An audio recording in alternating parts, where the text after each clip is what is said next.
Cette vidéo va vous présenter le module céphalométrique de Logos, qui est disponible à partir de la version 7.0.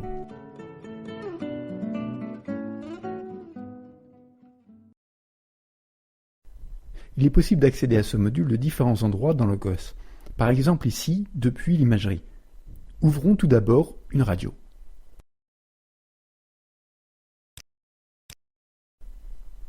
Utilisons maintenant le bouton permettant de basculer dans le module céphalométrie. Nous voici arrivés dans le module. La radio que nous avions sélectionnée dans l'imagerie apparaît maintenant, prête à être retouchée avant le début de l'analyse. Un premier curseur vous permet de modifier la luminosité de votre radio. Le curseur du bas vous permet de régler le contraste. Vous pouvez également améliorer la netteté de la radio grâce aux icônes situées en haut. La case à cocher vous permet d'enregistrer les réglages qui seront alors utilisés pour toutes les prochaines radios importées. Validons maintenant les modifications apportées à la radio. Accédons à présent à la partie saisie de l'analyse céphalométrique. L'écran se décompose en plusieurs zones. Nous retrouvons bien sûr au centre la radio que nous venons d'importer. La barre d'icônes en haut permet d'effectuer différentes actions. Le premier bouton permet bien sûr de quitter le module céphalométrie. Le bouton Charger permet de changer de radio ou de charger une analyse céphalométrique déjà réalisée. Le bouton Sauver permet d'enregistrer l'analyse céphalométrique actuelle. La zone de sélection Études va permettre de retrouver très rapidement une analyse céphalométrique déjà réalisée pour le même patient. Dans la zone de gauche, nous allons tout d'abord retrouver les informations du patient qui proviennent de sa fiche d'état civil de Logos. Dans le bloc Images radio, vous pouvez modifier la date de prise de cliché. Le bouton Traitement d'image permet de retrouver la fenêtre permettant d'ajuster la netteté de la radio. Passons immédiatement à la saisie des points permettant de réaliser l'analyse céphalométrique. Pour cela, il nous suffit de cliquer sur l'onglet Points. La liste des points attendus s'affiche. Il s'agit ici d'une liste de points standard. Il vous est bien sûr tout à fait possible de personnaliser cette liste en enlevant ou en rajoutant des points, en modifiant leur ordre de saisie. Ces fonctions avancées vous sont expliquées dans le manuel utilisateur. En cliquant sur chacun des points dans la liste, vous allez pouvoir en visualiser la description. Nous voyons donc que le point PO correspond au porion. Une description de son emplacement vous est fournie. À droite, un petit schéma ou un détail de radio vous aide à localiser le point.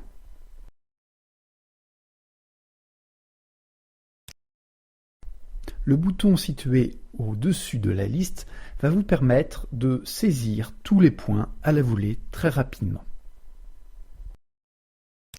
Après avoir cliqué sur ce bouton, le module céphalométrie sélectionne pour vous le premier point restant à saisir.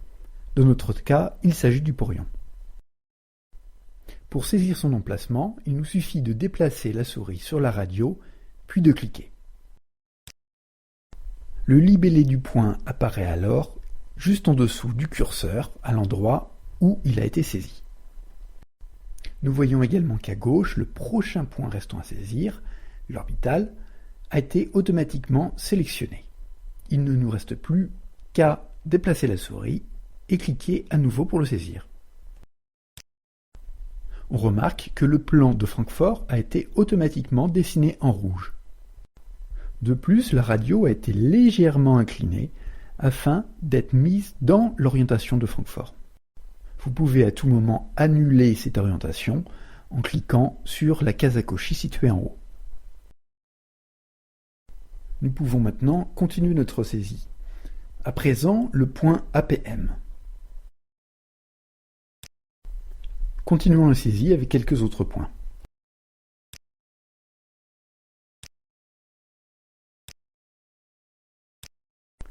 Nous voyons qu'automatiquement, différents plans ou différents tracés sont automatiquement dessinés par-dessus la radio en fonction des points saisis. Lorsque certains points sont plus délicats à saisir que d'autres, il est possible de modifier le niveau de zoom de la radio pour visualiser les détails. Lorsque l'image radio est zoomée, une miniature située en bas à gauche vous permet de vous déplacer très rapidement dans le cliché.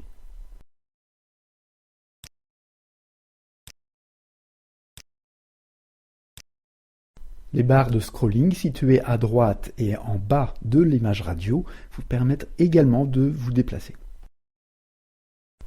Vous avez pu voir que quelques secondes suffisent pour la saisie d'un point. Pour les besoins de cette démonstration, nous allons immédiatement passer aux résultats présentés une fois que tous les points ont été saisis. Nous pouvons voir que les tracés du crâne, de la mandibule, du visage, de la symphyse et des dents ont été rajoutés. Cliquons à présent sur l'onglet Résultats. Le module céphalométrie nous affiche alors l'ensemble des mesures, des distances, des angles calculés à partir des points saisis. Une liste standard de mesures est automatiquement proposée dans le module céphalométrie de Logos, mais il vous est tout à fait possible de le personnaliser de la même manière que les points, les plans ou les tracés. Pour chaque mesure est indiqué son nom, sa valeur, une jauge permettant de visualiser très rapidement quelle est la position de cette valeur par rapport aux valeurs standards. Pour certaines mesures, une analyse est également indiquée. Par exemple, pour une profondeur maxillaire de 80,6 degrés, il est indiqué que le maxillaire est rétrognate. La radio a été automatiquement masquée, mais cette case à cocher vous permet éventuellement de la réafficher dans ce mode de visualisation des résultats. Comme tout à l'heure avec la radio, il nous est possible de nous déplacer sur le dessin pour visualiser certains détails.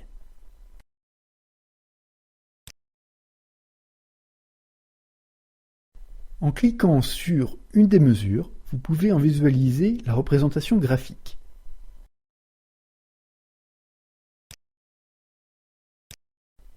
Par exemple ici, un tracé en surimpression vous montre la représentation de l'angle hauteur du maxillaire. Ici, c'est l'axe facial. À tout moment, vous pouvez mesurer une distance sur la radio ou sur le tracé. Pour cela, cliquez tout d'abord sur le bouton « Mesurer une distance ».